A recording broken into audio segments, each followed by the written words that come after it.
Hello everyone, Mike McConville here again, Stratford, Ontario, Canada for StringTech Workstations. As promised, I'm delivering on my 10 guitar tech tools for 10 bucks. Let's start with this box of tongue depressors, 500 of them for $12.89. That's 2.5 cents each. What do we use tongue depressors for, you ask? Okay, well this is a guard for edge dressing. I'm just getting ready to fill those fret ends. So I tape this to the soundboard to protect it so that when I level with the sanding sticks, we don't scratch the top. So there's one tool, that was about 2 cents. Oh, my little pointer stick, I suppose that's 2 cents as well. And seeing as I'm getting my 2 cents worth, there's a radius gauge, 2 cents tongue depressor. Here's a glue scoop up stick, 2 cents. Here's a self-adjusting radius gauge. Well, I put a 10-cent price on that one because you have a little piece of foam under there. You've seen these in videos that I've done. Here's the riser block that I used when I was routing out the bridge slot, and it's a hockey puck, of course. Hockey pucks are 99 cents. Here's a little clamp pad, that's worth about 20 cents. And here's a piece of a hockey puck that I use for wet sanding. So I guess you could assign another maybe 15 cents to that piece. And of course, we've got machinist rules. Imperial on one side, metric on the other. So there's another 2 bucks. And the ever useful feeler gauge set, also $1.99. So what I have here is 9 sanding sticks, and you'll see them as I complete them. So 2-sided tape, I've shaped those tongue depressors, glued them to that 2-sided tape, and we'll adhere the sandpaper to that. You'll see that before the end of the video. Well, I put a $4 value on our triple radius gauge. And when we add everything up that we just covered, we have a grand total of $9.81 Canadian, or $7.36 US.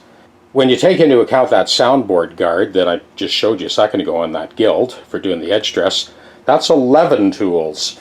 11 tools for $7.36 US.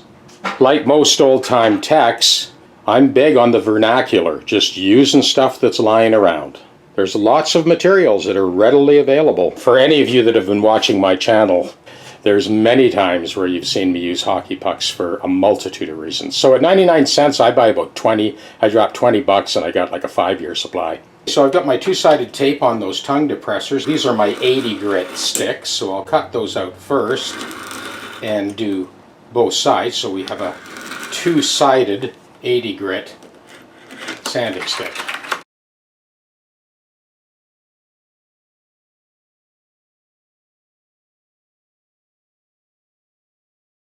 Okay, so that's one side. Peel and stick and do the other side. So I do 80 grit, 120, and 180, and that tends to serve most of the jobs that I need to do. I do have 400 grit that I get in a roll, and I'll make up finer sticks as I need them.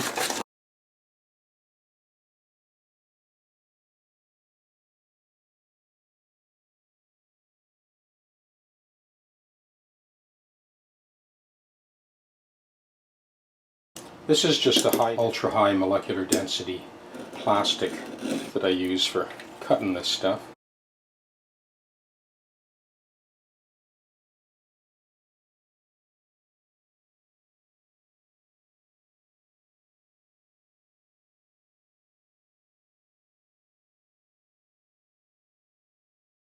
There's our 380 grit sticks.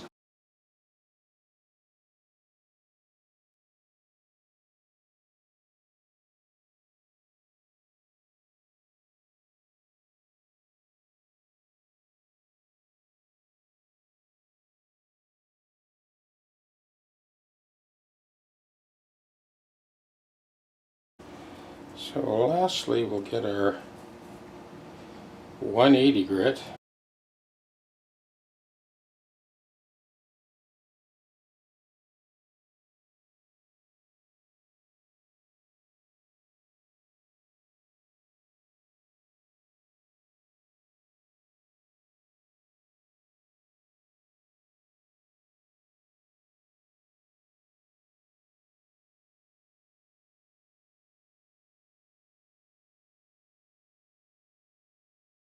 And there you go, 9 sanding sticks, double-sided, so really essentially 18 sanding sticks, 180, 120, and 80 grit. And they're basically a nickel a piece. Here's the wrap-up. $12.89 for 500 tongue depressors, works out to about 2.5 cents each. Riser block, hockey puck. Wet sanding block, hockey puck. Clamping pads of all shapes and forms, hockey puck. And a hockey puck, 99 cents. Machinist rules, you flip them over, you got imperial and metric for $1.99. So we essentially have 11 Guitar Tech tools, not 10, for $9.81 Canadian or $7.36 US. We got our triple radius 9.5, 14, and 17-inch radius stick. And there's our sanding sticks, 80 grit, 180, and 120. There's our little radius gauge. You've seen me make that up before. A little scoop up stick. If you look at my acoustic guitar bridge glue video, you'll see me use these little scoop up sticks. And of course your trusty feeler gauge, $1.99 at the local surplus store. And that about wraps it up for this episode. There's lots more vernacular stuff that you can get just about anywhere for next to nothing when you're working on guitars. Keep in touch. Got lots more to show you. Okay, what we've got here is this Guild guitar that we're actually changing the trajectory of the neck to body angle by taking more out of the fingerboard on this end, which in this case it ends up taking out all those finger gouges. So we have managed to change that angle. What you see here is you see the 3rd fret and you see the 13th fret. I've put those in because they're my pilot frets. So when I put that big long straight edge on there and I run to the bridge, you can see that I'm just about kissing that bridge. Now this is a bit of an exception because that bridge is much thinner than it should actually be. So I filled in that through route. I'm going to reroute that because the depth of that slot was not deep enough to properly support a saddle. In a perfect world, 2/3 of the saddle should be into the body of the bridge and 1/3 should be proud of the bridge, and that gives you the stability that you need and the adjustability that you need to match the radius of the fingerboard to the proper height. So I'm happy with those pilot frets. We've established that now. Now we can finish the fret job. This is a 151 thou fret, 100 wide, 51 thou high. These are from the folks at Jesscar there in New York. I get it by the pound. So we're ready now to put the rest of the frets in.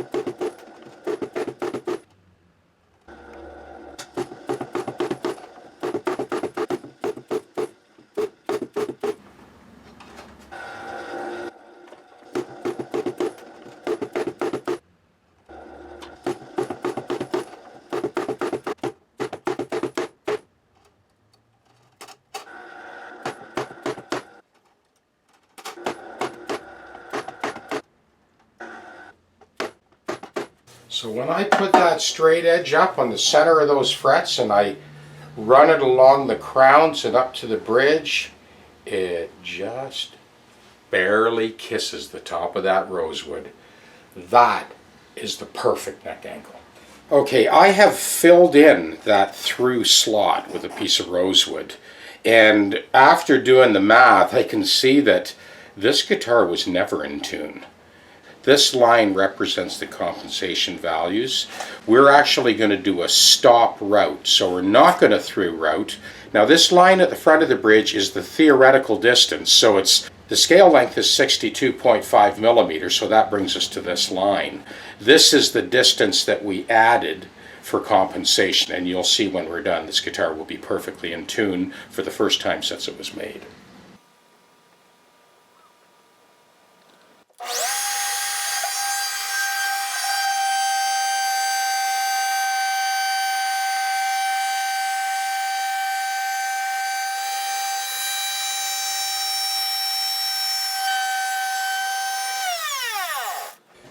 I left that tape on for you, the viewers. Just checking the depth of that saddle slot. What we got right now is 5 millimeters. The total depth of the bridge is 6.5. We're going to stick with that. This is considerably deeper than the original saddle was. Sometimes it's easier to illustrate by showing you the jig as I take it apart so I can explain what I've done. So essentially we have these plates that I get made up for my students. I've been doing this for years. And then I have a plexiglass template that follows the trajectory of the cutter. So I use this as my indexing plate, so before I flick the switch on the router, I know exactly where that cut is going to be. These are obviously paper clips, and like I've said so many times before, I started into this game long before the existence of sort of guitar shop supply places. So like most of the pro techs I know, old timers, you kind of make it up as you go. So once again, these plates I made up for my students, and a bunch of tech deck owners have ordered them as well. So underneath this plate I have sections of hockey pucks. Hockey pucks are the perfectly engineered rubber. They have 100% traction, so when you put a little bit of pressure on them, there's no way that jig is sliding, and 0 compression. This is a vernacular thing, an easily attainable thing, 99 cents for a hockey puck, slices up like cheese on the bandsaw. There'll be a lot more on hockey pucks before this video is done. Happy with that? We can now make our saddle and seriously intonate this guitar for the first time since it was made. So here's another hockey puck trick. We have that pine caul on the top. This is how I'm gluing down that overlay for the headstock. I just fed a little bit of epoxy in there actually, and I don't use epoxy very often, but this is one of those cases where I do. And I've got that hockey puck underneath so that we don't bruise the back of the neck. And same deal on this side. Well, since we're on a roll with this super affordable Guitar Tech Tools tips, I thought I'd go the extra mile. Here's some 320 grit sanding sticks. I did up 3 of those a minute ago. We've surpassed 10 tools now. We're on to 12 or 14. This LED light is $5.99 at the local surplus store. Now, I also have these rubber bands that I pick up for 88 cents, also at the surplus store.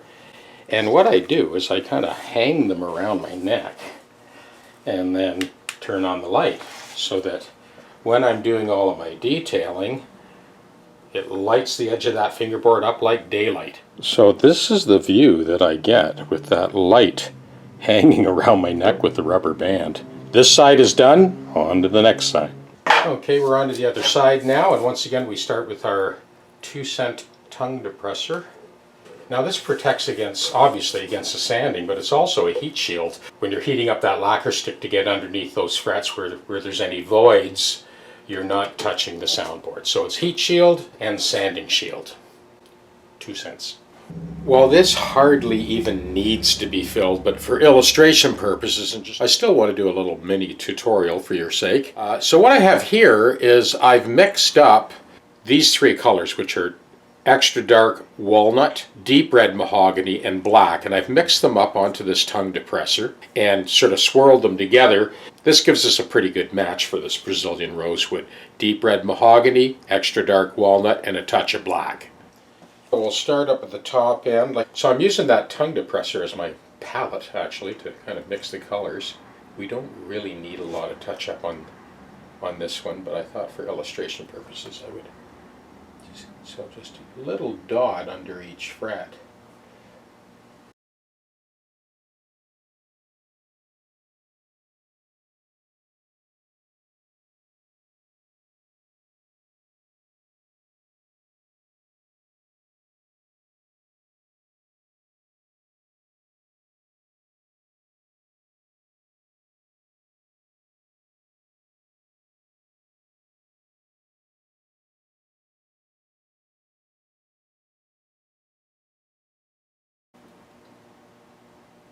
So I go along the full length first and just put a little dab on each fret position, and then we'll heat that lacquer stick again and let it kind of flow.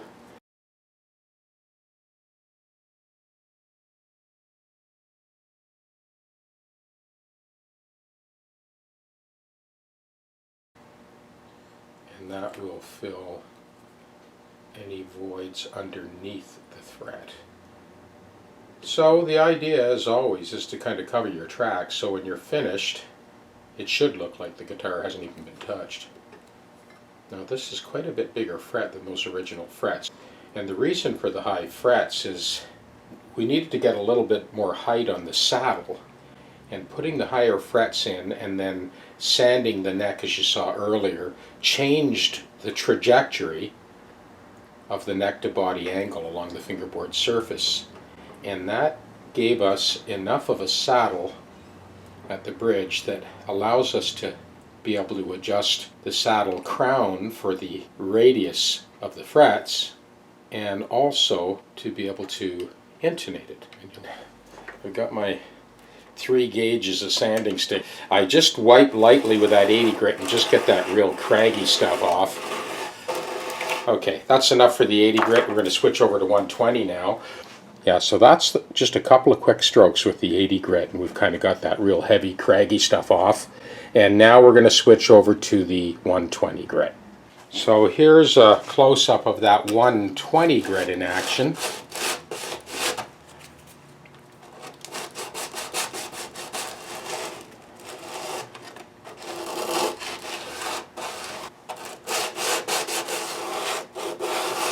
You can see pretty well takes every trace of the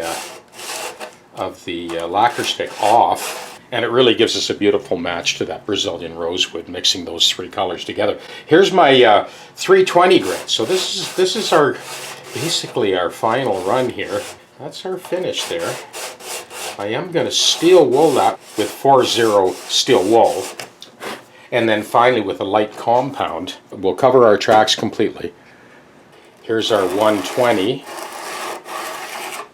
doesn't take long, just a few strokes. Once you're all set up. Now we'll switch over to the 180. These are those sticks that we just made up. 180. Lastly, our 400 grit. And that is going to give us the finish that we want. So we'll finish that up with a little bit of 4-0 steel wool, and now we're going to take our masking tape off.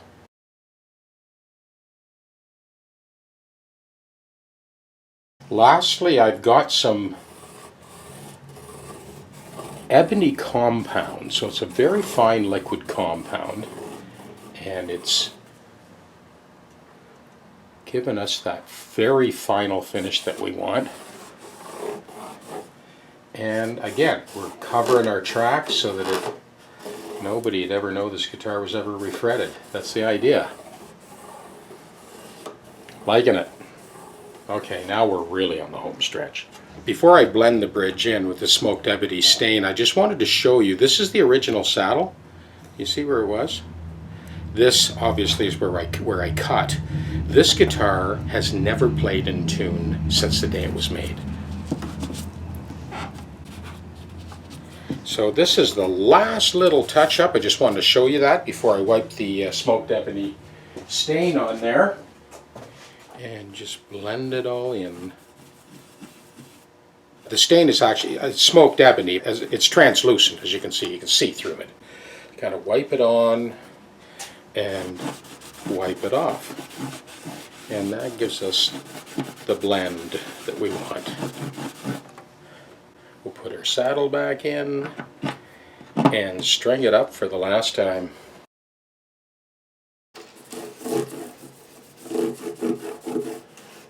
Careful not to get any oil on the end of the fingerboard here. We need to glue the nut in, so again, we kind of wipe it on, wipe it off.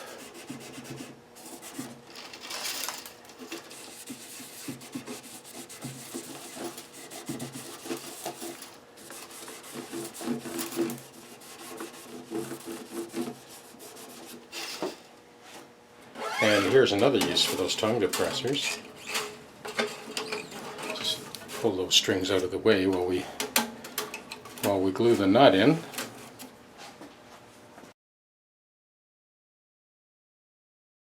As you know, we removed the original saddle, re-slotted the bridge for proper intonation, installed a new saddle that was radiused, a little bit thicker too, for better intonation. So the new saddle, being 1/8 of an inch, allowed a lot more forgiveness for intonation all the way across. You'll hear it in a second. Plays perfectly in tune. But before we go there, again, to reiterate, refretted the whole fingerboard. These are 51/100 frets, 51 thou high, 100 wide. And as you saw earlier, we kind of edge dressed, and we gave you a little lesson there on filling those ends and polishing them up to cover your tracks. And of course, we've got the compensated nut. Now these are 11 to 52 strings at concert pitch. So we dropped it down from 12 to 53 to 11 to 52. A difference of about 12 pounds load. This guitar is extremely light, and I did have this conversation with the customer and suggested that he step it down just that little tiny bit. You wait till you hear the voice on this thing. It's absolutely gorgeous. That's a view of the neck. So we changed the trajectory of the neck angle by taking more off the fingerboard on this end, and it saved us getting into a neck reset. It was unnecessary because now, if you look at the saddle and the bridge, we actually have a fair amount of adjustment there. We could come down a little bit as the guitar pulls up even more over the next few decades. Enough talk. Let's have a listen. Let's start with the most obvious tuning test, the open string and 12th fret.